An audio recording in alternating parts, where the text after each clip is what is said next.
Hi everybody, I'm Courtney. I'm the CEO of Plant Medicine People. I've been working with ayahuasca for 20 years now, and I'm here to address one of the most common questions I get from people just around choosing where and who to sit with to do the work with any of the strong entheogens and plant medicines. And that is how to know if the person that you're sitting with is safe and is legitimately trained and has appropriate experience. Because we're experiencing such a huge renaissance right now with these plant medicines, there's a lot of people stepping up claiming to be safe and trustworthy guides or shaman, but they may not be. And so I want to share some telltale signs and things to ask about and to look for when you're deciding who to sit with. When you sit with somebody and work with these medicines, you are handing over your physical, spiritual well-being and trusting them to protect your vulnerability. So it's a really, really big deal. And so with that, some of the core things to ask is when you're vetting a practitioner is to ask what their experience and their training is. They should have at least one lineage that they follow, a tradition in the medicine space. Like for example, Iboga, the tradition is from the Bwiti tribe. There's a lot of different tribes that have passed down traditions for ayahuasca, like Shipibo Kanibo and Quechua Lamista and Hunikuan and Yawanawa, and there's lots of different traditions. And for each of the medicines, there's different just lineages that have been passed down. So it's really ideal, not, I wouldn't say required, but ideal that a practitioner have at least one lineage that they have studied deeply as a foundation for the way that they work with the medicine.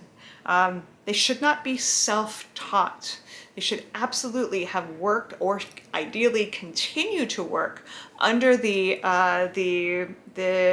guidance of a mentor. And sometimes multiple mentors. I've gone through periods in my life where I had several, and sometimes where I had one core one, but always to have somebody that the facilitator is leaning on for their own learning, for their own reflection of their shadow and their ego, because we should not be editing our own work. We should not be responsible for monitoring our own humanness and our shadow. We have to have mentors and teachers that are farther along on the path than we are. So it's essential that the individual be humble enough to always be a student, no matter how much experience they have had.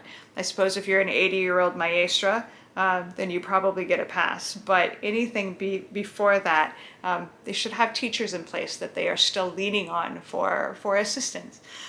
It's also really important that they have sat many, many times. I'm not going to give a specific number because it's not quite that quantifiable, but for me personally, I sat hundreds and hundreds of times and apprenticed for 10 years before I poured a single cup of medicine.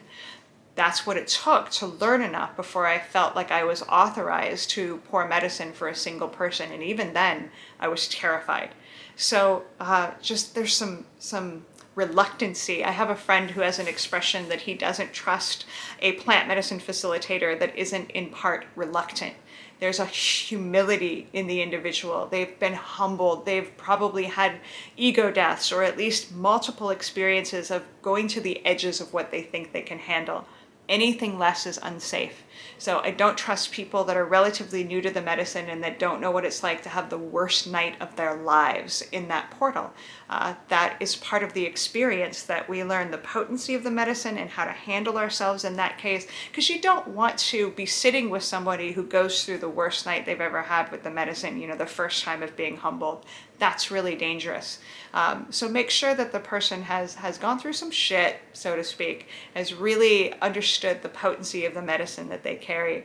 You also want to ask where they source their medicine, and if they have a brewmaster, if they know specifically who is harvesting the plants or the animal medicine and the whole process. Every single touch point to the receiving the medicine is important because every touch point creates a vibration and an energy. So they shouldn't just be buying things off the internet or from somebody that they don't know. They should really know what's in the medicine, where it comes from, who is involved in it, and the whole story and the vibration of that medicine. And lastly, you should have access to this individual, assuming they speak your language. Some of the indigenous facilitators don't, but if you don't have access to the facilitator themselves, you should have access access to an organizer that can answer all of your questions, that can tell you exactly how the ceremonies that they do are run, all of the preparation information, all of the support if they offer it for integration. Basically, all your questions should be welcome, and you should be sitting with somebody who is vetting you equally, that has a questionnaire where you reveal, your mental history, your physical history, the pharmaceuticals you might be taking, your history with the plants. It's really important that the interviews go both ways so that, we can make sure that everyone is staying safe. But I hope this helps you to just have some more information about how to vet the individuals you're sitting with, because all these questions really matter in order to maintain your own sense of safety and well-being. So thank you so much for listening. I wish you magical and epically beautiful journeys, and I'll see you next time. Much love.